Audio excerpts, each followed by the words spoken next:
Hello, my name is Mark Sexton. I'm the Communications Director for Alachua County. Today, we're going to be answering some frequently asked questions and addressing some of the persistent vaccine myths and misinformation that continues to keep folks from keeping themselves, their family, and their communities safe. Today, we're joined by Dr. Michael Lazaurdo. He is the Deputy Director of the Emerging Pathogens Institute and Director of UF Health's Screen, Test, and Protect COVID program. He is a practicing physician and epidemiologist in the UF College of Medicine. A graduate of the UF College of Medicine, Dr. Lazaurdo has been involved in public health, teaching, and patient care at the University of Florida College of Medicine since 1997. Trained as an internist, epidemiologist, and pulmonologist, throughout his career, he's been involved in the clinical care of patients with tuberculosis. In 2012, he was named the chief of the Division of Infectious Diseases. And then in 2019, he stepped down to become the director or the deputy director of the Emerging Pathogens Institute, where he directs global health efforts for the Institute. He has a Bachelor of Science degree from the University of Miami, a medical doctorate from the University of Florida. He did his residency in internal medicine at the Carolinas Medical Center. He has a fellowship in pulmonary and critical care medicine from the University of Florida. And he has a master's in epidemiology from the University of London, London School of Hygiene and Tropical Medicine. Good morning, Michael. Good morning, Mark. How are you? Doing well, thank you. So in our conversation today, I want to kind of go over some of the questions that we hear repeatedly, talk about some of the things about the vaccine and masking, some things that seem to have been pretty well explained but continue to persist, and just kind of see where the conversation goes. Let me start by some of the things that we want to finally put to rest here for those that are hesitant to take the vaccine. One thing that we continue to see is COVID is some sort of massive global hoax, or pandemic is one of the terms used, designed to somehow control everyone in the world. And what are your thoughts on that? Yeah, it's remarkable that beliefs like that can still persist. I think also there are a lot of reasons why that persists. Nothing could be further from the truth. All you need to do is to go into a local hospital to talk to a physician, a nurse, or any other healthcare worker, and also increasingly talk to people you know, because more and more people now know someone who has been very, very ill, has gone into the hospital with COVID, and unfortunately, more than 600,000, approaching 650,000 Americans now have died as a result of COVID. And so there is no question that this is not a hoax, that this is not some sort of pandemic. That's a myth and a kind of a conspiracy theory generated by people who have the luxury of coming up with these really crazy ideas that mislead even very well-meaning, well-intentioned, reasonable people. They create to the background noise that confuses folks and makes people think that everyone's on the fringe that hasn't gotten vaccinated yet. The majority of people that haven't been vaccinated are very reasonable people with very good questions that still, for whatever reason, those questions persist. But again, it's these really crazy theories that are out there that sort of kind of dominate the conversation and confuse people because it just creates background noise. But hopefully today we'll just do our best to kind of address those real concerns that people have and really encourage people to do what they want to do, is protect themselves, protect their loved ones, protect their communities, and we'll give them the information to help them make that decision, same decisions and same decision-making process they've used to protect themselves their entire lives. Well, along those lines, two of the ones that are a little bit more out there is that the vaccine will magnetize you, or that Bill Gates has added a microchip to the vaccine to keep track of all of us. I'm gonna guess that those are not true. Yeah, those are absolutely not true. And those are, it seems like there's no end to the creativity that basically, liars and people that are out there designing things to misinform the confused, misinform the gullible or the willing, or hurt. This is taking advantage of vulnerable people and kind of creating all these myths that are absolutely just no basis in fact whatsoever. One of the persistent COVID is a hoax claims is that this is just a plot to make large amounts of money for pharmaceutical companies. What is your response to that? Yeah, again, pharmaceutical companies have a lot of ways that they can make money without having to resort to any type of global hoax like this. And that would require tens of millions of healthcare professionals to be in on the hoax, right? And all of us to be duped, all of us to be confused, all of science to be confused, all of the good and caring people that are out there, all these folks that are losing loved ones to be in on the hoax. And there is no hoax. I mean, this is real, and it is overwhelmingly real to so many people. And so again, there's no justification to call this a hoax. There is no way that this is not real. There is no way that this is nothing but exactly what we say that it is. A new virus that has emerged that has really wreaked havoc on society, more havoc than anyone in our lifetimes has experienced in terms of at a societal level. Part of the kind of conspiracy theory on COVID as a money-making instrument is that hospitals are now diagnosing everyone they can as having COVID because they receive money from the federal government for each COVID patient. Any truth to that? Yeah, hospitals don't receive money for every diagnosis of COVID they make because there's no goal and there's no reason for that to be the case. People who come in, they get diagnosed with whatever they have and they get diagnosed. So no, not everybody in the hospital is diagnosed with COVID. People who are sick, who come in, who can't breathe, who have a viral infection, of which there are multiple people seeing how they're getting diagnosed and caring for those people. And there's a syndrome that all matches. We know what people have when they have COVID. So there's no one directing us or telling us how to do our jobs. And the people that are being diagnosed are legitimately diagnosed with this infection. And so there is no hoax. It is not the flu. We're not making mistakes about what's causing this. This is real, very real. And there's no question about that. You touched on what's going on in the hospitals. We put out now daily reports on our COVID-19 dashboard that the county runs. And it talks about, I think last time I looked, there were over 400 COVID patients in the hospitals, and just an unbelievable number of those were unvaccinated. I think over 90% in both UF Shands and North Florida Regional Hospital. I got a report in a conversation with North Florida last week, where they said 100% of the people that were in their ICU were unvaccinated. And really an alarming number. I think between the two hospitals, somewhere in the neighborhood of 80 to 85 people were on ventilators. Can you just give us a snapshot of what's going on inside UF Health Shands right now, Michael?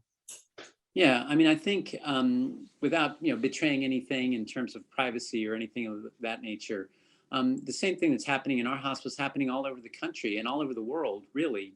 It's just that doctors and nurses are exhausted. We're exhausted taking care of people who are ill because there are just so many. In other words, to kind of give you some perspective, we've got 5 different ICU teams when there's normally just one ICU team managing the patients that are critically ill. Those 5 teams are working around the clock and they've been doing this for 18 plus months. And so you'll see that overwhelming. You see frustration with doctors and nurses who are in the ICUs at patients who come in who are there basically, we say sucking on a straw, trying to survive on that ventilator, with some people's last words, hey, tell my family to get vaccinated, tell them to get vaccinated. I didn't get vaccinated. Again, we've got probably about 90 to 95% of people that are in the hospital have not been vaccinated. Most of those who have been vaccinated who are in the hospital are immunosuppressed or elderly, got exposed to someone who was unvaccinated. And then that's what's driving the pandemic. So again, it's not just, hey, it's a personal choice. I want to protect myself. It's my choice. And if I don't want to do that, I live with the consequences. The reality is that everybody's at risk as this virus continues on amongst the unvaccinated, because it gives the virus time to change that could put all of us at risk. And right now, the unvaccinated, there are patients who have different organ transplants that did the right thing. They got vaccinated, they did what they had to, but got exposed to someone who was unvaccinated, and then they've gotten sick. So again, to break the sort of cycle of transmission is that folks need to get vaccinated to not just protect themselves, but to protect their loved ones in their community. You know, you mentioned it's not the flu. That's also a persistent comment that we get on social media is this is no worse than the flu. What is the difference between the two? So to those who say it's no worse than the flu, for every person that dies from the flu every year, which people do die, and that's something we've accepted and kind of goes on and it doesn't make the news, but it's roughly about 30,000, usually just the elderly. You get some younger people, but it's very, very different. So get that number, and for every person that dies from the flu, multiply that number times 20. The number of people that get hospitalized, multiply that number times 30 or 40. So again, the numbers of people that are coming in are just overwhelming. This is not just the flu. And the thing is that with the flu, we've got, we have effective tools that kind of help us get to where we are, and we can control that. Right now, we have the cure and people are not using it, right? Not enough people are kind of getting us out of the woods in terms of the COVID vaccine. So in other words, we can stop this sort of carnage of number of people that are dying. Right now, over 1,000 Americans a day are dying. That's 9/11 every 2.5, 3 days. I mean, it's phenomenal, but yet we're just kind of accepting it and letting it go when really all we have to do is just get the remaining population who is convincible to get vaccinated and kind of get us past and put this in our past.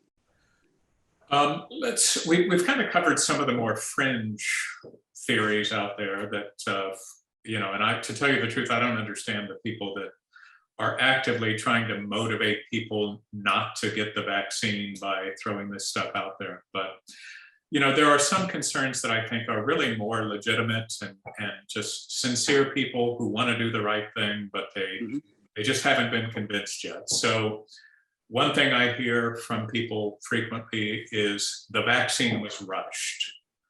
Mm-hmm. You think the vaccine was rushed?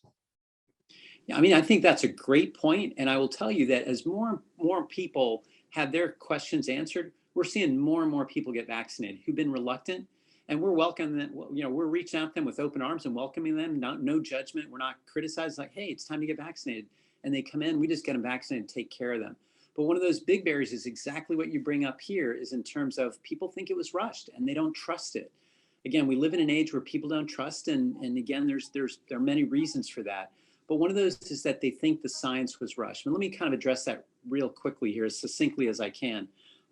So when the vaccines came out, I got to admit, I was in that same camp, said, whoa, that was quick. So let me be critical about it. I wanted to look at the data myself and really kind of look at where things were. And when I went, it became very, very clear that we were very blessed to have the science work that quickly to get us to the point where we are, where we had not just one, but 3 very effective vaccines, and it's soon to be joined by a 4th. The science worked. Why was it not rushed? Well, first of all, when vaccines or any other medicines are developed, the big pharmaceutical companies do that on their own dime.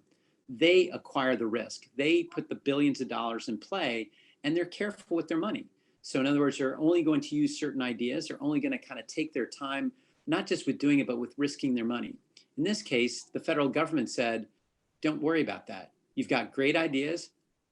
Go ahead and start enrolling the great ideas that are there, and you don't have to worry about losing money in terms of manufacturing later after you get the results. Go ahead and run everything in parallel at the same time, and if the idea doesn't work, we'll blow it up and you guys don't lose a penny. And so that process went through. The other thing is that when you develop a new drug or a new vaccine, you have to wait for enough cases to develop. In other words, to really see if it's effective or not. So kind of think of a new drug, say for lung cancer. You need to have 5,000 people enrolled. You got to wait for 5,000 people to get diagnosed with lung cancer. That's going to take a lot of time. At the time the studies were done, and unfortunately right now in Florida, there are so many cases of COVID that we can diagnose things very quickly and see if something works or not, because it's just all over the place. And there were so many people willing to go ahead and be part of these clinical trials that really do the science that give us the proof that things work or don't work. The other thing too is that was included in there is that so many people were looking at the science and at the data. And all of sort of medical science, every vaccine group in the world was focused on this problem. You could say, well, how could you come out and why did it all work? Well, they didn't all work.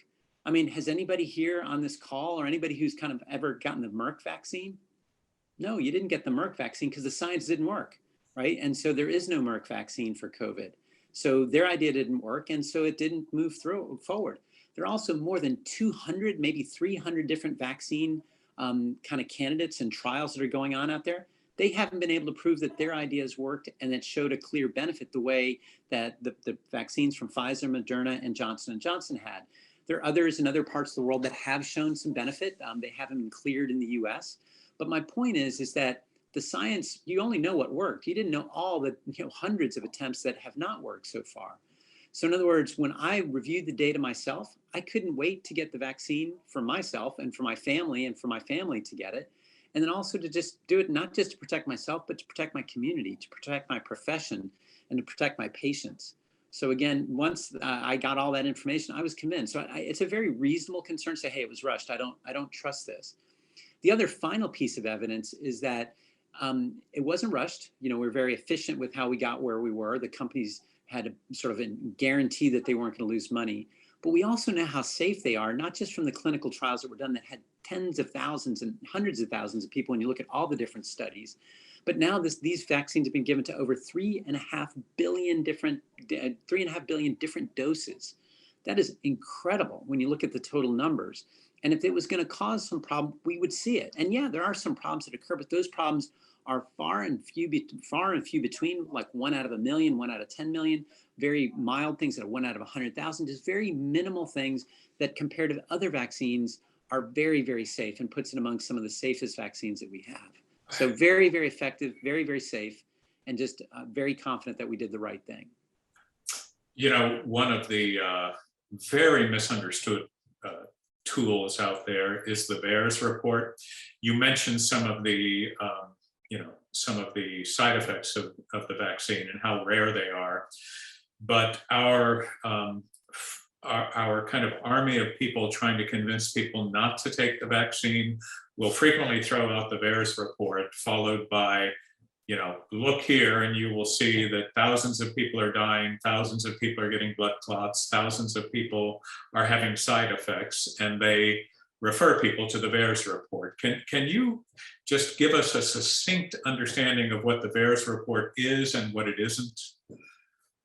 Yeah, so there are a lot of different reporting mechanisms. So after a vaccine comes out, there's a lot of, and any medicine for that matter, there's a lot of what we call post-marketing analysis. So in other words, there are studies that are done to kind of better understand what's going on. And there are multiple different ways in which those reports can come back in. So in other words, there's ongoing clinical trials. So we're part of a couple of clinical trials looking at different subgroups of people that get different vaccines. And so we, amongst a lot of other large physician practices, academic institutions, are doing these studies to better understand as we move along. There's also reporting from physicians' offices that we can pick up the phone and say, hey, we're seeing this. You got to do something about it. This isn't right. And things like that are what brought out the temporary hold that was put on the Johnson & Johnson vaccine, and did the same thing with AstraZeneca in Europe, where it was found that blood clots occurred and got some people's attention. Those blood clots were extremely rare, but it was reported, and we held and then kind of looked a little bit closer and said, okay, it's safe to go. These are the risks. You may want to avoid it. In this particular age group and in this gender, it was women who are 18 to 50 and Johnson & Johnson. You may want to switch to the other vaccines in that group. But again, that gives us guidance to move along. The other things that what CDC also produced was the ability for individuals to report signs and symptoms or problems with the vaccine in their own experience. These were notoriously commandeered by people that had an agenda other than trying to do the public good and truly report, hey, my arm was sore, or hey, I developed a rash, or I had to go to the hospital because I had a blood clot, the kind of things that we really want to know. And then have people kind of calling in and saying there are hundreds of people in my hospital. They're not verified. It's kind of to increase access. It was a lot of information. It was just mis and disinformation to really confuse people, to make many of those self-reporting things completely useless. And so that, I think, really kind of muddies the water, makes it difficult. I can tell you that the hospitals are not filled with people who are having problems with the vaccine. We don't have thousands or hundreds of people dying in the US or Florida, around the world. Yes, people have complications from the vaccine, and yes, some of those are serious, but it pales in comparison to the problems with COVID. And it pales in comparison to many of the vaccines that are out there in terms of side effects and the risks. So if you're really looking at risk versus benefit, there is no comparison of natural COVID infection versus getting the vaccine. It is far more in your favor to get the vaccine rather than to get COVID itself. So again, those reports and things are out there. Unfortunately, they've been misused, and an effort at transparency has been really misguided and really confused people, and really taken away a very important tool. Thank you. Thank you for that distinction. Something else that I noticed on our social media is there were a lot of people who, when trying to convince folks not to get the vaccine, they had one overriding argument, that there is not full FDA approval. Now, I think you've already explained how the emergency use authorization was based on an enormous amount of science and trials. But when the Pfizer vaccine got full approval and we pushed that information out, you saw a lot of people changing the goalpost and pivoting, and then somehow questioning the FDA when they were using the FDA as the gold standard. Suddenly, when full approval came for Pfizer, it was now not the gold standard anymore. So I guess it would be useful to know what is the difference between an emergency use authorization and full approval that Pfizer recently had. Yeah, a very important question. The main difference, so first of all, none of us were surprised when the FDA fully approved the Pfizer vaccine, right? We knew the safety profile, we knew what the research was, we knew what everything was coming. The main difference between an emergency use authorization and the FDA approval in this setting, the main difference is the fact that it's more related to manufacturing. It's an FDA regulatory piece where you have to show that you can make the vaccine or the medicine for a full 6-month period of time after its initial emergency use authorization. There are some other safety data and other things that go in there, but really no one was the least bit surprised because the extent of experience and science that was behind it. For those who sort of now say, oh, the FDA this, or they did that, or they now have a brand name, then that's somehow hiding something and some sort of conspiracy theory.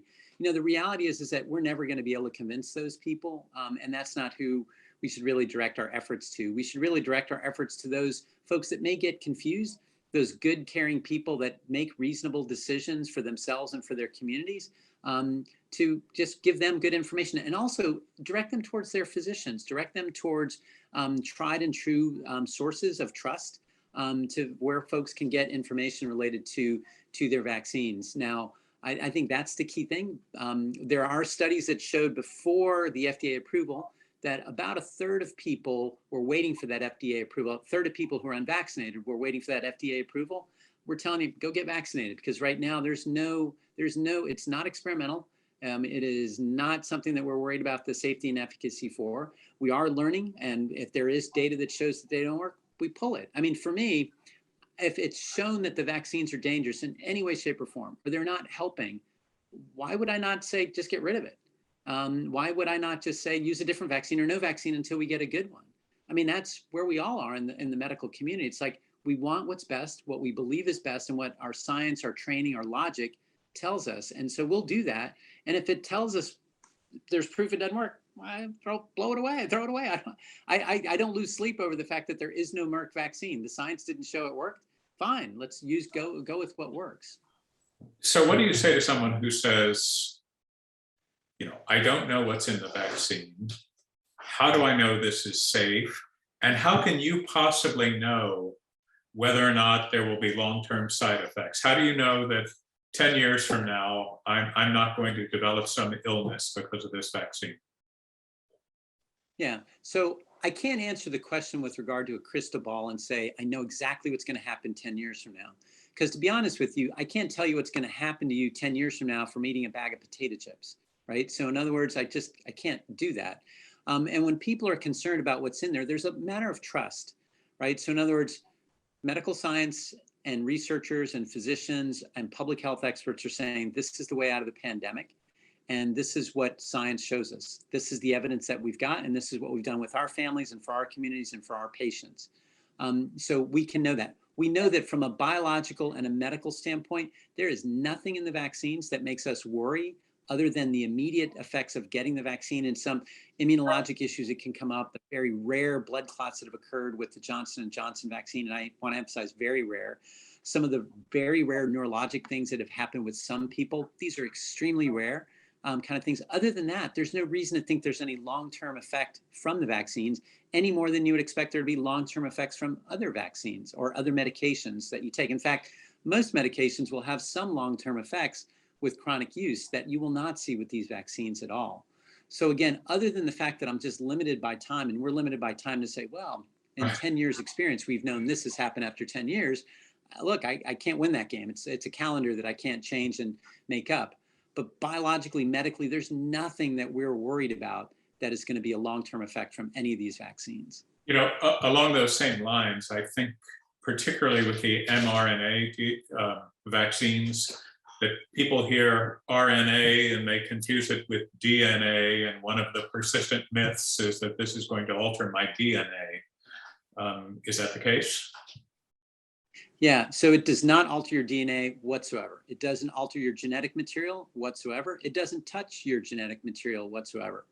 What the RNA is, without getting into sort of the nerdy kind of level of science, because there's a lot of good explanation of this, but just to kind of give the quick explanation is that the RNA that's included in there has to be kept at very cold temperatures because it's unstable. So in other words, it's a piece of protein basically, or that genetic material, those nucleic acids that come in, they get injected into the muscles of your arm, and then there they give information to those cells to make the spike protein.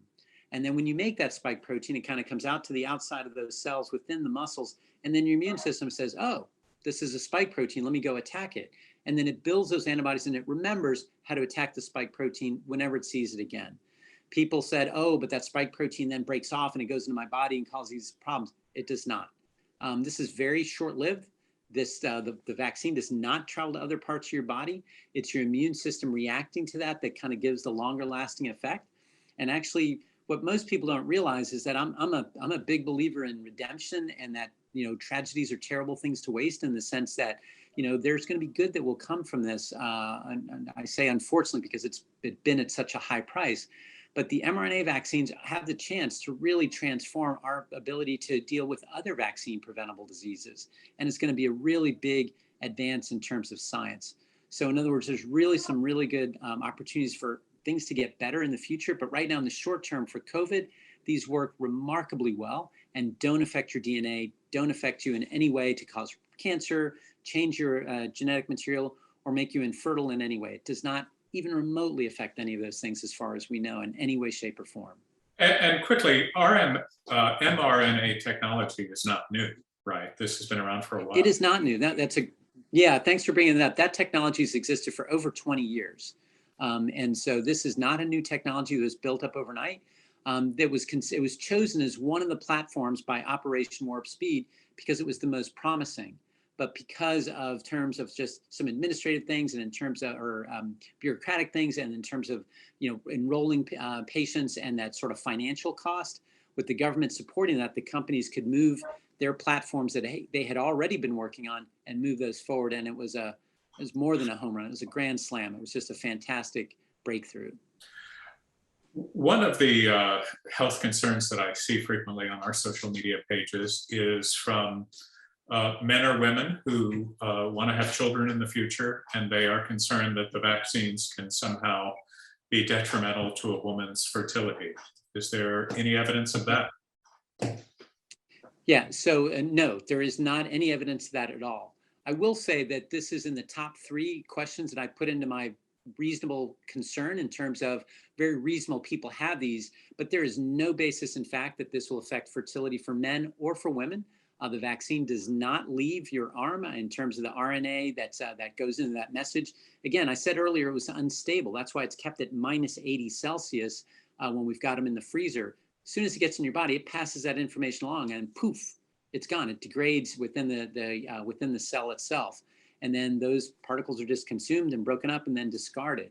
So again, there's no damage. It doesn't go anywhere. The shot goes in your arm, it stays in your arm, and then it's your immune system that gets that information to make the spike protein antibodies, and then it just sits on them. And then the memory B cells, the memory T cells get involved, and that's part of the immune system. And it just remembers, it says, okay, I know what you look like when I see you again, I'm going to attack you, but then it doesn't do anything beyond that. You know, one of the things that I hear a lot is, you know, particularly with publicity on breakthrough cases, people who have been vaccinated who contract COVID, I hear people extrapolating that the vaccine doesn't work because people are getting COVID. And I know that this is maybe a hard number, and I hate to put you on the spot here, but if I get the vaccine, does it lessen my chances? We'll talk about the other side of it, about being ill, but does it lessen my chances of contracting the disease? Yes, dramatically. So it dramatically reduces your chance of getting the disease, and even more dramatically, it reduces your risk of going to the hospital and dying. So again, the benefits far outweigh the risks. This is one of the things that we deal with now where, you know, everybody's Dr. Google, right? They just can kind of go on there and get what is complex kind of medical statistical information and then sort of think that, you know, everybody went to school and got trained for all those years for no good reason. I could just go on Google and find out myself in 2 seconds. It's more nuanced than that. So the vaccines work. They work incredibly well. But it's like that with all of our medical cares and cures that we have out there, is that they're not 100%. They don't always work the way we want them to, but they still work. And the impact is phenomenal. So in other words, when we look at that, it's just, yeah, it protects you from getting sick. But if you do get sick, it's usually milder. And some people have other problems, may end up going to the hospital with their vaccine, but they don't die. And the chance of somebody dying who's been vaccinated against COVID is extremely low.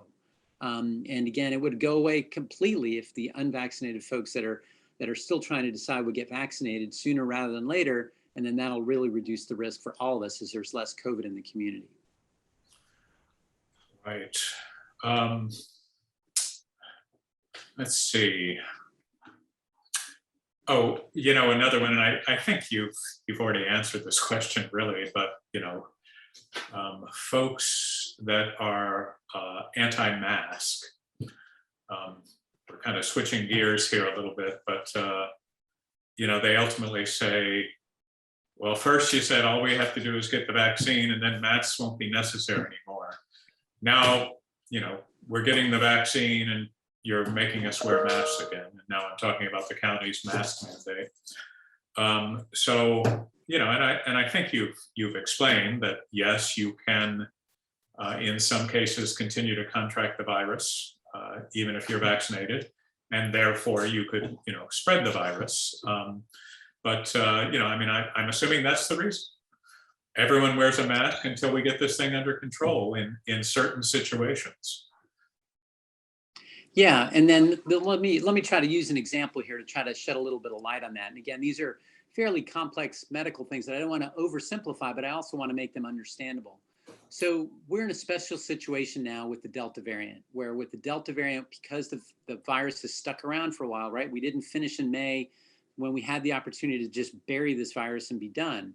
But it stuck around, and then the Delta variant emerged, right? It became more infectious. It started to reproduce a lot faster. So each person, instead of infecting 2 people, can infect 5 or 7 people. It was just a lot more virus that came out. So the reason why we had recommended mask use is, again, indoors, not necessarily outdoors if you're not in a crowd. In a crowd, outdoors, you're still at significant risk. But in outdoors, it's a lot less, and so we don't recommend masks outdoors. But think of it this way. When it's Florida, so this afternoon it's more than likely gonna rain. So I'm looking out the window to see if it's cloudy. It's not cloudy yet, but it'll probably rain this afternoon. And if it's a light, even a moderate rain, if I go to my car with an umbrella, I'm gonna say pretty dry by the time I get in my car. But if it's a true Florida downpour, or if it's a tropical storm, I'm gonna get soaked, right? With an umbrella or not, I'm gonna get soaked. So I'm gonna put my Land's End raincoat there and or go out, stay dry with my umbrella, kind of maybe put some galoshes on and kind of get out to my car and not have to swim for it, right? So in other words, when there's so much virus in the community, that umbrella, that vaccine by itself is probably not enough. Delta changed it where there was so much that if you really wanted to stay dry, just wear the mask as well, and that reduces the risk for everyone. Folks that are going out without an umbrella, without a raincoat, are going to get drenched and continue to kind of spread the virus. I mean, it's not a perfect example, but it kind of gives you the idea that you can overwhelm even a good immune response. So in other words, if you're vaccinated, I could put you in a situation where you're exposed to so much, you're eventually going to get infected. And what I want to do is reduce that chance. So I think that the mask use will be obviously temporary. Delta, when that wave starts to wane and come down, we're going to recommend that people get off the masks indoors and we can kind of get back, back. We're hoping that we can get back to where we were. But again, it all depends on people getting vaccinated. I cannot emphasize enough that we're going to keep doing this over and over and over and over again until we get enough people vaccinated that we just break the cycle and that we can truly get back to normal. Those few weeks in June felt really good. I don't like wearing a mask. I don't like telling people they need to get vaccinated. I don't even like to get vaccinated. But these are all necessary things as we're in this difficult time. And this is the way forward.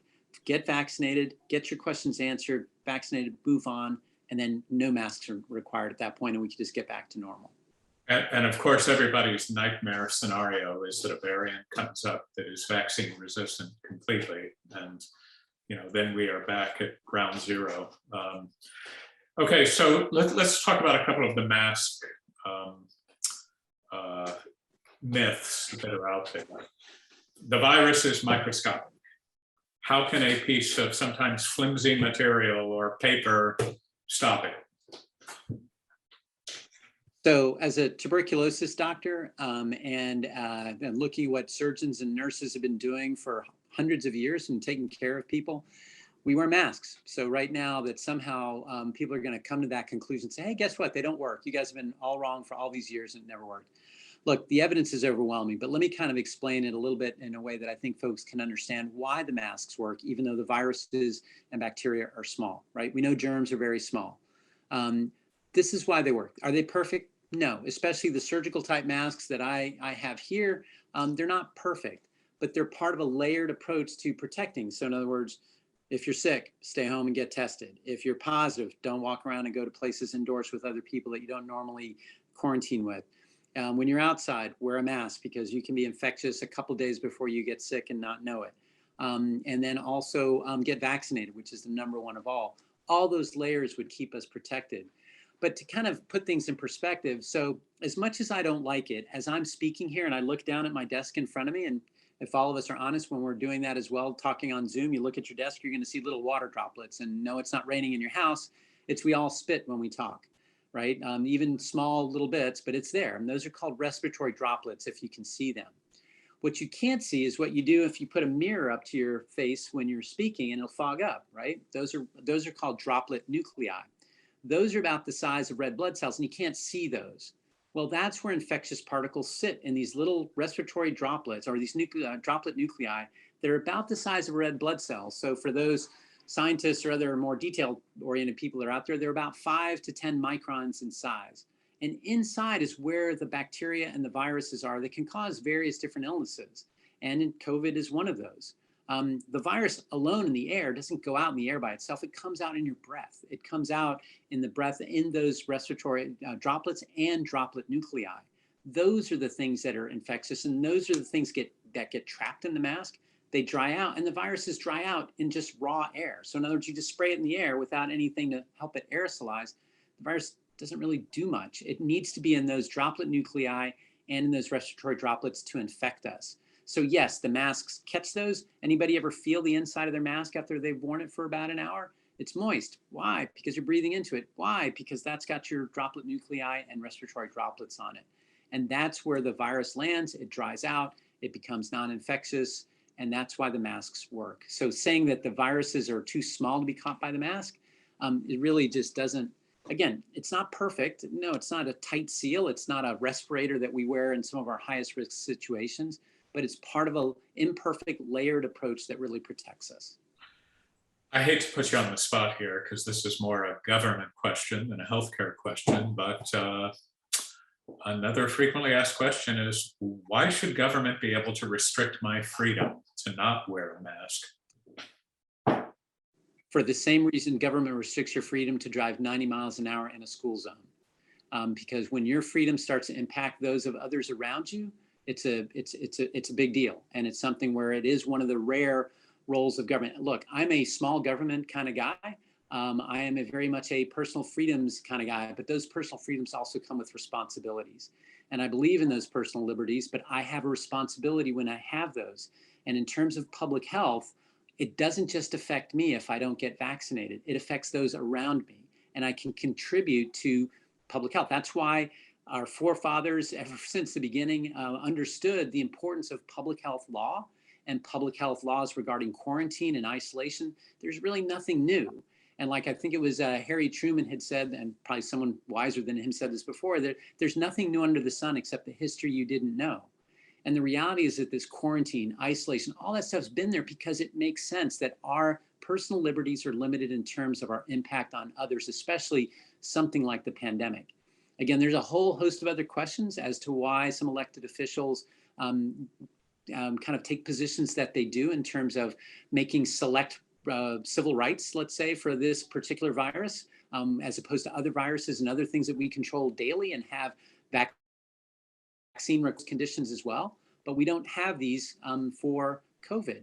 And again, the science is there to where it's beneficial and necessary for us to understand this. Look, if not getting vaccinated or doing something would result in only you being affected, like if, let's say it was an epidemic of high blood pressure, and if you didn't take your blood pressure medicine, you alone would be the one who got the stroke or the heart attack, and it wouldn't affect anybody else. I'd be like, you got a choice to make. But here, someone's decision to not get vaccinated is another open pathway of the virus to continue circulating in the community and affecting those who have taken the right choice in getting vaccinated and getting themselves protected. Another frequently asked question is, why do healthcare professionals and governments only show off studies that support their conclusions? I think it's the other way around. We make conclusions based on the studies that we see. And as I kind of alluded to before, if a really good and a series of really good studies show that, let's say there's some long-term effect, or I was wrong, let's say that there's something that shows that infertility is a real thing. I don't believe that it is, and I don't think this will happen, but I would change my mind. I'm persuadable. I'm trying to be a reasonable person and look at evidence and say, gosh, I was wrong. I don't like to be wrong. Nobody does.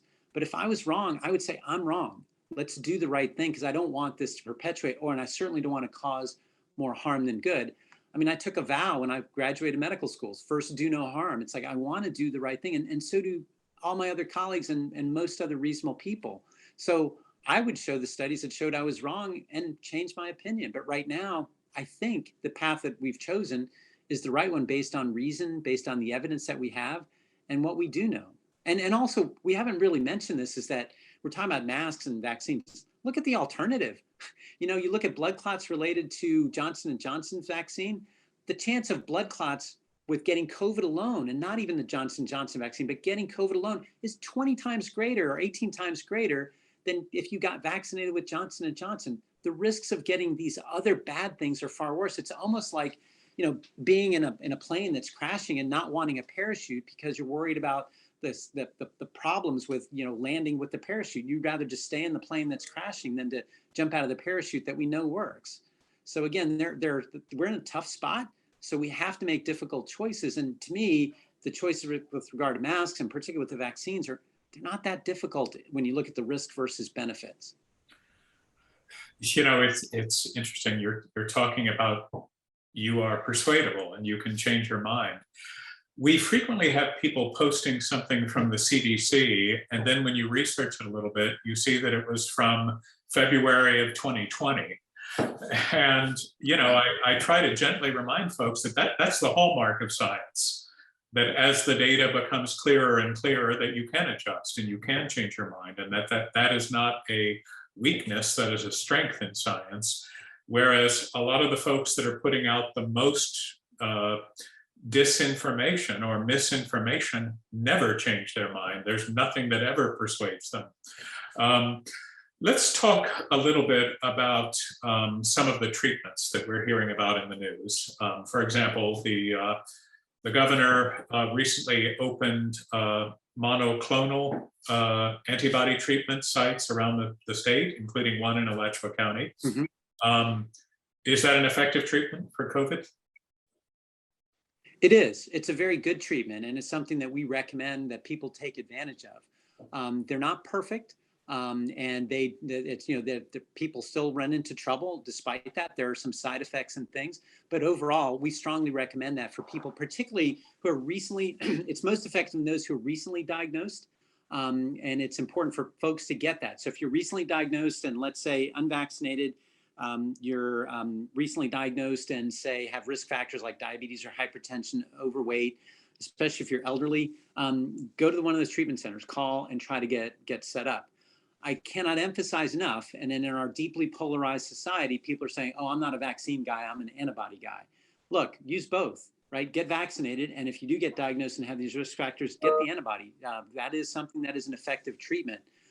We can also vaccinate thousands. It's very hard to infuse thousands, right? It's a slow process. It takes at least an hour, maybe an hour and a half to 2 hours in some people to get plugged in and get it done. And again, we'd rather get you before we have to get the antibodies, because then that doesn't always work. And the effectiveness, there is no comparison. It's just vaccines are far more effective at preventing illness than the antibodies are at treating it. But I fully endorse the antibody treatments, not the plasma stuff. This is the Regeneron, the sort of the one that's currently available that's manufactured monoclonal antibodies. That cocktail works works well. It's not perfect, but it is an effective treatment. But you are emphasizing, though, that this doesn't replace the vaccine. Don't be one or the other. No. Be both. No. Yeah, no. It's just, and kind of think of it as just that, it's like the vaccines are, stop you from playing with matches and gas in your house. And then the antibody treatment is the fire extinguisher that after you did set your house on fire, helps you put it out. And I may be pronouncing this wrong, but a whole lot of press and a whole lot of comments on our social media about Ivermectin. Is that the correct pronunciation? Yes, no, you said it correctly. Is that an effective treatment? It doesn't work. And the studies that have been done so far show that it doesn't work. I'm not against further study to look at it in different situations and in different contexts, but there is no basis in recommending that right now. There's no evidence that it works, and it is just a distraction. So I'm looking forward to real therapies that will work. There's no reason to be against those. And in fact, there is one drug, and the name escapes me, that is being developed that was really promising in early studies. And if that comes out and then people can take that instead of getting the vaccine, and then we make it where nobody gets that sick or dies from it, hallelujah, I'll take it. But right now, ivermectin is not that drug, and we don't have a drug that we can take that's going to stop people from either getting infected or from having the really bad outcomes right with the time that they get diagnosed. But ivermectin is a full stop hard no at this point. And I'm so appreciative of your time. Last question, one that we're getting frequently. Sure. I've had COVID. My natural antibodies are better than the vaccine. Why would I get the shot? It's a great question. And in fact, one that's logical and well thought out. And I would put this among the top 3 questions that we get from reasonable people who want to do the right thing, but are sort of confused or just have heard a lot of different things, or are actually kind of made up their own mind based on their own experiences. So natural immunity is a thing. It protects you. The problem is it doesn't last. And if you've had a mild case before, you can get a very serious case the second time around. And there's evidence now that the best protection that you can get are people who have been infected who then get the vaccine afterwards. And that's where the best protection is overall. Now, one of the few people that I will not vaccinate is I'm not going to vaccinate someone who's been diagnosed with COVID within the last 2 weeks. And I like to stretch it out to at least 4 weeks. So if you've had diagnosis of COVID in the last 4 weeks and you're convinced by the information that you've heard here on the program and you decide I'm going to go get my vaccine, wait until you're 4 weeks past recovery from COVID. And at that point, I would recommend you get it because it can cause a recurrence of the symptoms. And so we don't do it. But for those who think that I've been around it a lot, or I'm okay, I must be immune, I think I had it before, I was diagnosed before, that's not long lasting. And the proof that we've got of this is we're seeing that in real life, and we're seeing it play out with COVID-19.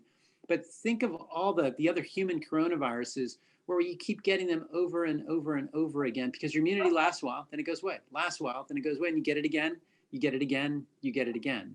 and then you keep spreading it. And again, right now, where we are as a community and a population, our immunity is such that we're still getting tens of thousands of people dying. Like I said, 1,000 Americans a day, several hundred Floridians a day have been dying from COVID. So again, breaking the cycle by getting vaccinated, regardless of whether or not you've had COVID before, is our key strategy to get out of this. Well, Mike, thank you so much for this. This has been very enlightening for me. Is there anything that we haven't covered that you want to bring up, or do you have any concluding thoughts? No, I think the main thing is that, again, just really want to emphasize that we know that the majority of people want to do the right thing. And we know that these are polarized and difficult times where you hear all this different noise in the background. But just remember, make your medical decisions for medical reasons. Don't make them for other reasons. Try to find the truth, because the truth is out there. Know that there's kind of there are different perspectives on the facts, but there's really one set of facts that really matter. So in other words, just try to sort through that, take the time to answer these questions and go to trusted sources and remain persuadable. Look at the evidence, try to make up your mind and do the things you've done your whole life, get your advice about where to get medical care your whole life, and kind of make decisions based on that, other than kind of the noise that's out there on the internet and out on social media. So just do your best to kind of get that, and we'll continue to kind of answer your questions. We'll be here for you, and we'll continue to serve you as until we just drop, because we're not going to stop until we get everybody taken care of. So again, appreciate your time, and thanks so much, Mark, for inviting me, and anything we can do to help out the county, help our community, we'll be there for you. Well, thank you so much for your work and the work of your colleagues. I know it's been a tough year and a half, so thank you again. Yeah, no, I work with great people that inspire me every day, and they don't get the attention, but they're the heroes. They're doing incredible work in the hospital, and I'm so proud of them and proud to be affiliated with them. So thank you, and we'll get through this. We'll get through it together.